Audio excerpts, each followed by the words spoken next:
NewsNation correspondent Michael Shore is live in Houston tonight. He's been following this story. And Michael, you've been speaking to survivors.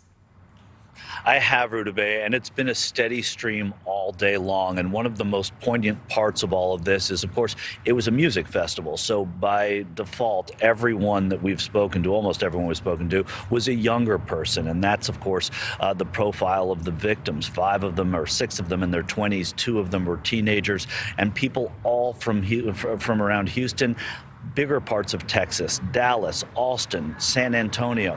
And then people came to this festival from as far away, and I've spoken to people from Maine, from North Carolina, and from Arizona.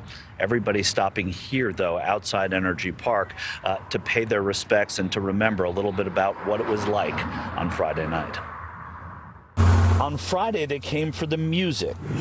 On Sunday, they came to mourn. Tonight to pay my respects to those that we lost. Being in a giant crowd like that, happening it to innocent general public, it could have been any one of us. Throughout the weekend, hundreds of concert goers brought flowers, candles, and cards, even as security guards tightened the chains on the now abandoned festival grounds. Outside locked gates, music lovers gathered, holding on to each other and memories of those lost. So devastating, like people turning blue, bro, like, bro, I'm about to start crying, bro.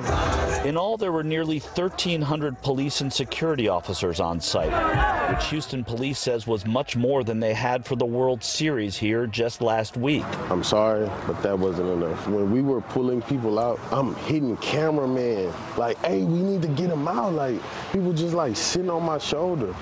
You know what I'm saying? Like, so it wasn't enough. Sadly, wasn't enough. Survivors telling horrifying stories of what it was like in that crush inside the moving mass of people that left 8 dead.